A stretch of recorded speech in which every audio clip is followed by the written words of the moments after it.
On December 20, 1968, a young couple went out on their first date. They wanted some privacy, so they drove toward Herman Lake in California. In the car were 16-year-old Betty Lou Jensen and 17-year-old David Faraday. They were completely unaware that a stranger was following them. They had just stopped near Herman Lake when a car pulled up behind them. The person in the car told David and Betty to get out of their vehicle. When they refused, the man fired a shot at their car's rear wheel to scare them. Frightened, David and Betty quickly got out of the car and ran, but the man shot them both. David was shot in the head and Betty was shot 5 times in her back. After this horrifying incident, the man quickly fled the scene. This shocking event marked the beginning of the search for a notorious serial killer. Yes, we are talking about the Zodiac Killer. Zodiac Killer is considered one of the most terrifying serial killers of the 20th century. During the 1960s and 70s, he spread fear throughout San Francisco with his horrific attacks. He would send letters to newspapers and the police, boasting about his murders and even sending puzzles for them to solve. After committing his first 2 murders, he stayed silent for 6 months, but then he reappeared with another murder case. On July 4, 1969, which is the day America celebrates its Independence Day, 18-year-old Darlene Ferrin and 16-year-old Michael McGee went out in their car to buy fireworks. They noticed that a strange car was following them. To try to lose the car, they turned into the parking lot of Blue Rock Springs Park, but the stranger followed them into the same parking lot. He parked his car next to theirs at first, but after a few seconds he reversed and drove away. Seeing this, Michael and Darlene breathed a sigh of relief, but their relief was short-lived. The stranger returned, and this time he blocked their car by parking behind it. A man got out of the car holding a powerful flashlight, which he shined directly into Darlene and Michael's faces. At first, they thought he might be a police officer, but then the man suddenly started shooting at them and quickly fled the scene in his car. Darlene died on the spot, but Michael, although seriously injured, survived. A short while later, 3 children who were nearby called the police. Michael had seen the killer's face, which he helped the police create a sketch of the suspect. The most shocking part of this incident was that on that same day after the murder at 12:40 a.m., the Vallejo Police Department received a call from an unknown man who was calling from a phone booth. However, before he could say anything, he hung up. This was the first phone call made to the police by the Zodiac Killer. About a month later, on August 1, 1969, the Zodiac Killer wrote letters to 3 different newspapers. In these letters, he took responsibility for the murders at Lake Herman and the killing of the girl at Blue Rock Springs Park on Independence Day. To prove that he was indeed the killer, he shared specific details that only the police knew, such as the type of bullets used, the number of shots fired, and what the victims were wearing. Although with the letter, the Zodiac Killer sent an encoded message demanding that it be published in the newspapers the next day, or else he would commit more murders. The encoded cipher was sent to intelligence agencies for decoding, but at first they couldn't crack it. However, the day after the cipher was published in the newspaper, a couple from San Francisco managed to decode it. The cipher revealed a chilling message. In the cipher, the Zodiac Killer mentioned that he believed in the afterlife and that the people he was killing would become his slaves in the next life. After sending these letters to the newspapers, there was silence for 2 months, but then the Zodiac Killer reappeared with a new case. On September 27, 1969, a college couple was having a picnic by the shore of Lake Berryessa. The couple, 20-year-old Brian Hartnell and 22-year-old Cecilia Shepard, noticed a man approaching them. He was wearing a black hood with the Zodiac symbol on it. The Zodiac Killer approached them, and as he got closer, he pulled out a gun and demanded money and the car keys from the couple. Brian had only 75 cents, which he handed over along with the car keys. Surprisingly, the Zodiac Killer returned the car keys to Brian and then at gunpoint tied both of their hands with rope. After that, he took out a knife and repeatedly stabbed both of them. Believing that they were dead, the Zodiac Killer walked back to their car and wrote a message on it. After writing a message on the couple's car, the Zodiac Killer fled the scene. The message included the location, date, time, and the name of the weapon used. A fisherman nearby found the couple in a severely injured state, but they were still breathing. They were rushed to the hospital, but Cecilia died while Brian survived and provided the police with detailed information about the incident. Just like in his previous murders, the Zodiac killer called the police at 7:40 p.m. that night and gave them all the details of the attack. By now, the police had identified a specific pattern in the Zodiac's action. First, he exclusively targeted young couples. Second, his attacks mostly took place on weekends or near holidays. Third, he would attack either in the darkness of night or at dusk when there was dim light.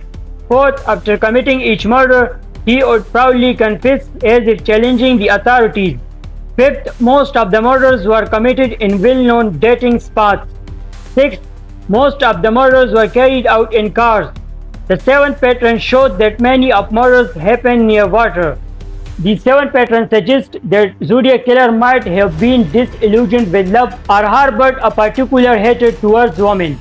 As in the last three attacks, the male victims survived. However, the police were unaware that the Zodiac next target will break this pattern. Just 2 weeks after the previous murders on October 11, 1969, the Zodiac killer stalked a cab driven by a man named Paul at around 9:30 p.m. He instructed him to drive to Maple Street in the Presidio Heights neighborhood. When the driver reached the destination, the Zodiac killer waited for the cab to stop and then shot Paul at point-blank range. After that, the Zodiac got out, moved to the front passenger seat, and cut off a piece of Paul's shirt to take with him. During this murder, two children on the second floor of a nearby building witnessed the entire scene. They immediately informed the police, but they made a mistake by describing the Zodiac's appearance as that of a black man. At that time, a police car was patrolling the area and headed towards Maple Street. On the way, they encountered the Zodiac killer, who was walking through the light fog on foot. Since the police were looking for a black suspect, they didn't suspect the Zodiac, who was not black. The police did stop and ask the Zodiac if he had seen anything unusual in the area. The Zodiac calmly responded that he had seen someone waving a gun in the next street, so the police hurried off in that direction. Had the officers taken a closer look at the Zodiac, they would have noticed the blood stains on his jacket. Once again, the Zodiac managed to escape from the police. However, the police did find the Zodiac's fingerprints in Paul's car. A few days later, the Zodiac wrote letters to the newspapers again, recounting the entire story of Paul's murder in detail. As proof, he also sent a piece of Paul's shirt. This time, he threatened to attack a school bus, which sent a wave of fear through the entire area. The police began following several school buses for the next few weeks, but the attack on a school bus never happened. With the help of the children who had seen the Zodiac, a new updated sketch of him was made and distributed among all the taxi drivers. But this time the Zodiac returned to the scene in a new way. Just 10 days after killing the taxi driver, on October 22, 1969, the Zodiac called the Oakland Police Department and said he wanted to speak with Melvin Billy, a well-known attorney at the time, on a TV show. This was a talk show on Channel 7 which started earlier than scheduled that day. After waiting for a while, the Zodiac made a call but hung up quickly.